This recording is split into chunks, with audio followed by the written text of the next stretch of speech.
In this origin story of sorts, the Transformers battle it out on their home planet Cybertron for control of the Allspark, specifically the source of all sentient life on Cybertron. So, I like Transformers, but do I like a lot of it? Honestly, no. But I still get psyched for it every time something is announced or released. So now we have Transformers War for Cybertron Trilogy, Chapter 1 Siege.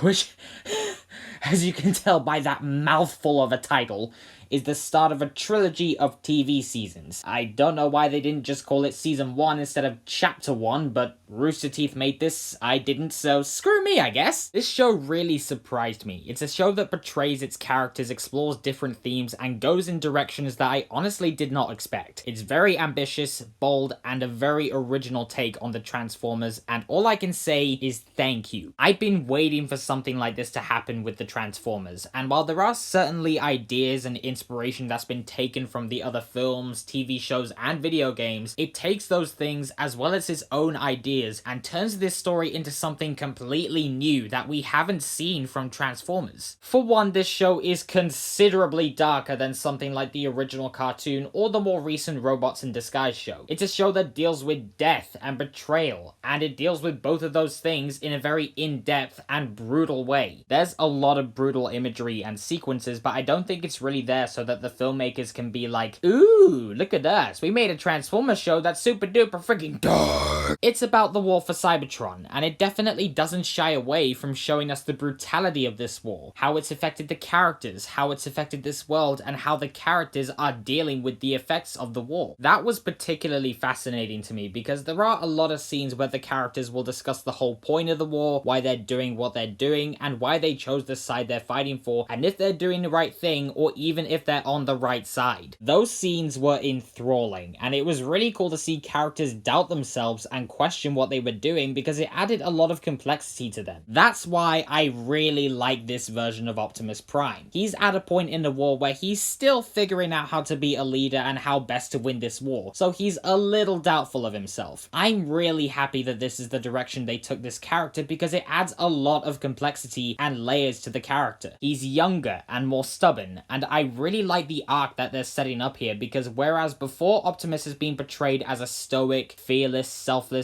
and a good leader, and a psychotic lunatic, in this show, we actually get to watch Optimus take steps towards becoming a great leader, which for me is more compelling because in effect, we're watching Optimus take steps towards becoming the Optimus Prime we all know and love. Another character that I also really dig in this show is Bumblebee. At this point, he's not even an Autobot or a Decepticon. He's just someone in the middle who's trying to survive in this terrible war. I really like this because it shows that not every Transformer is an Autobot or a Decepticon.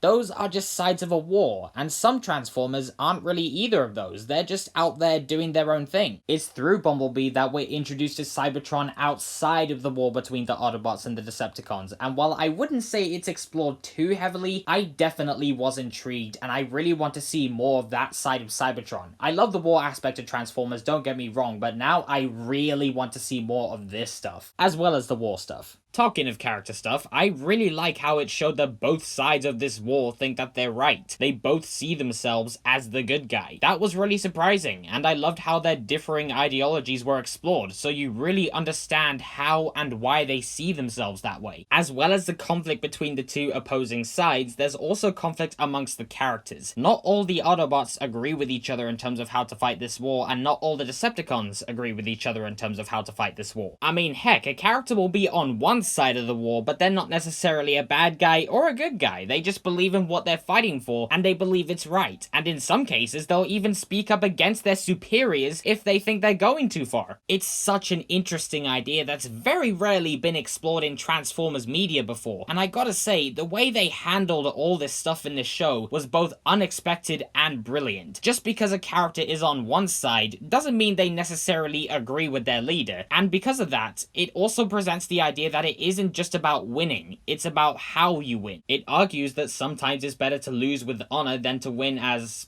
well, an asshole. These are ideas and themes I never thought I'd see explored in Transformers, and seeing them here, especially in the way they are conveyed and executed, is such a refreshing breath of fresh air, especially compared to what we usually get from this brand. I also really dig the idea that the Decepticons are pretty much in control of Cybertron. They're just this massive army that spans across the entire planet. They've even got this palace where Megatron makes speeches. They clearly have more of a hold on Cybertron than the Autobots do, who are literally hiding in this small junk ship. They're just this tiny rebellion going up against this planet-wide army. They are completely underpowered and do not have any backing, or at least any of the backing that the Decepticons do. Visually, it's breathtaking. I adore the animation. It brings this world to life perfectly, and there are some truly gorgeous shots and imagery. There's a lot of Japanese and anime-inspired imagery that looks absolutely amazing, and it fits perfectly with the Transformers and this world. The music was also really good. It felt like something straight out of Tron Legacy mixed with a smidge of Thor Ragnarok and a lot of Blade Runner. And like the visuals, the music and the overall sound of the show brought Cybertron to life in every way I could have hoped. My only complaint, and looking back it could kind of be a nitpick, but I think the episodes are just too short. Each episode is just above 20 minutes long, and truth be told, most of the time I was just loving what I was seeing so much that I wanted the episodes to be longer. Although saying that, I also think that had the episodes been longer, other elements of this world, the story, and the characters could have had more development and exploration. There were a couple of characters and parts of this world that I enjoyed seeing, but I don't think they were given enough in this season, partly because the episodes are really short. Hopefully those things will get more development and exploration in season 2, or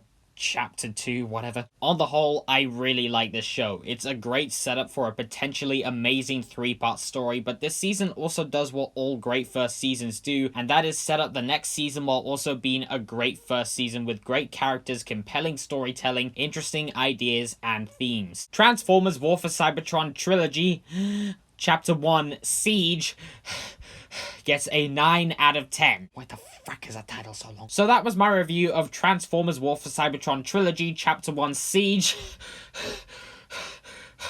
I hope you enjoyed this video. Thank you so much as always for watching. Before I go, I would just like to ask, what did you guys think of Transformers War for Cybertron Trilogy Chapter 1 Siege? Did you think it was good? Did you think it was bad? Did you think it was somewhere in the middle? Please leave your thoughts down in the comments below, and I will indeed see you guys in the next one. Until next time, live long and prosper, and may the Force be with you. Always. I'm gonna faint now.